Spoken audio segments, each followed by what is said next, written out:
اعوذ باللہ من الشیطان الرجیم، بسم اللہ الرحمن الرحیم۔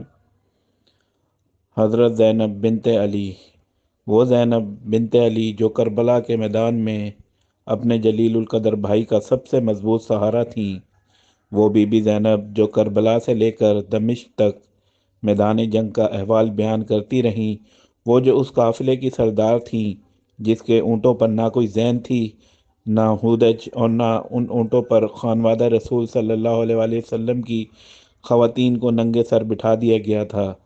ان کے گلے میں رسیاں باندھی گئی تھیں، لیکن ہر وہ شہر جہاں سے یہ قافلہ گزرا، وہاں حضرت زینب کی آواز سوتے ہوں کو جگاتی چلی گئی۔ جس راستے سے قافلہ گزرا، ایک آگ سی جلتی چلی گئی۔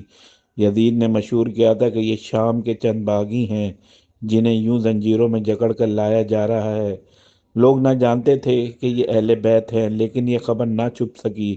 جہاں سے یہ قافلہ گزرتا، لوگ جوگ در جوگ جمع ہو جاتے۔ ہر مقام پر حضرت زینب اس فصاحت و بلاغت سے جو انہوں نے اپنے والد سے ورثے میں پائی تھی، کربلا کے حالات بیان کرتیں۔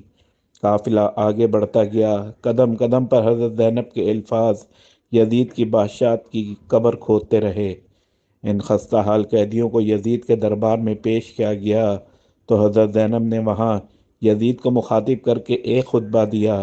وہ بادشاہ جس کے آگے لوگ سانس لینے سے ڈرتے تھے، وہاں ایک نہتی بھوکی پیاسی زنجیروں میں جکڑی ہوئی عورت سر اٹھائے کھڑی اسے للکار رہی تھی۔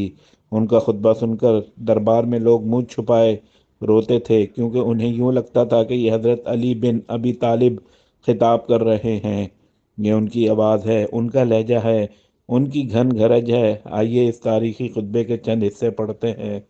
حضرت زینب بنت علی نے اللہ تعالیٰ کی حمد و ثنا کے بعد فرمایا: اے یزید سن۔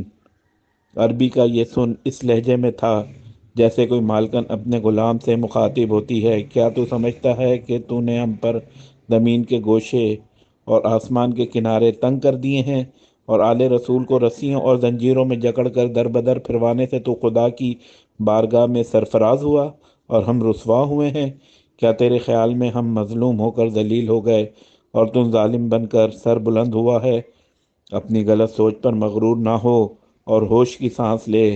اے تلقا کے بیٹے، یعنی آزاد کرتا غلاموں کی اولاد، کیا یہ تیرا انصاف ہے کہ تو نے اپنی عورتوں کو چار دیواری کا تحفظ دے کر پردے میں بٹھا رکھا ہے، جبکہ رسول زادیوں کو بھرنا سر در بدر پھرا رہا ہے؟ آج رسول زادیوں کے ساتھ ہمدردی کرنے والا کوئی نہیں۔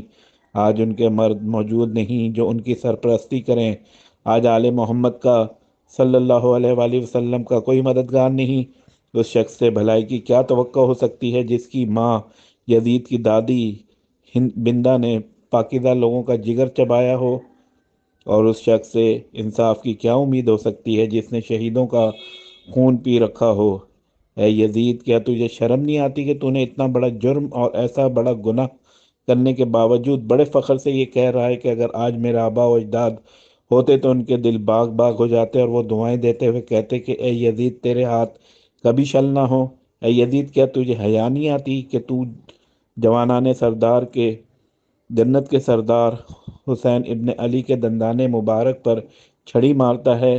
آج تو آل رسول کو قتل کر کے اپنے بدنہاد اسلاف کو پکارتا ہے اور انہیں فتح کے گیت سناتا ہے۔ تو سمجھتا ہے کہ وہ تیری آواز سن رہے ہیں؟ جلدی نہ کر، عنقریب تو بھی اپنے ان کافر بزرگوں کے ساتھ جا ملے گا، اور اس وقت پشیمان ہو کر یہ آرزو کرے گا کہ کاش میرے ہاتھ شل ہو جاتے، میری زبان بند ہو جاتی، میں نے جو کچھ کیا ہے اور کہا اس سے باز رہتا۔ اے یزید، یہ گردش ایام ہے کہ مجھے تجھ جیسے برے انسان سے ہم کلام ہونا پڑ رہا ہے۔ یاد رکھ کہ میری نظر میں تو ایک نہایت پست اور گھٹیا شخص ہے جس سے بات کرنا بھی شریفوں کی توہین ہے۔ میری اس جرت سخن پر تو مجھے اپنے ظلم و ستم کا نشانہ بنائے گا، لیکن میں صبر اور استقامت اختیار کروں گی۔ اے یزید، تو جتنی چاہے کوشش کر کے دیکھ لے، مگر تو نہ تو ہماری یادوں کو لوگوں کے دلوں سے مٹا سکتا ہے اور نہ ہی اس جرم کا بدنما داغ اپنے دامن سے دھو سکتا ہے۔ تیرا نظریہ بہت کمزور اور گھٹیا ہے۔ سب ساتھی تیرا ساتھ چھوڑ جائیں گے اور تیرے پاس اس دن کی حسرت اور پشیمانی کے سوا کچھ نہ بچے گا۔ ہم رب تعالیٰ کی بارگاہ میں سپاس گزار ہیں کہ ہمارے شہیدوں کے اجر کی تکمیل فرمائے اور ہمیں اپنی عنایتوں سے نوازے۔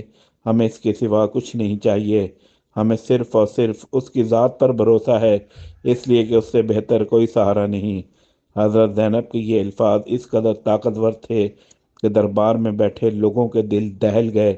وہاں بیٹھے لوگ چھڑی کی طرح بہتے آنسوؤں سے روتے تھے اور یزید اسی طرح خاموش بیٹھا تھا۔ جزاک اللہ۔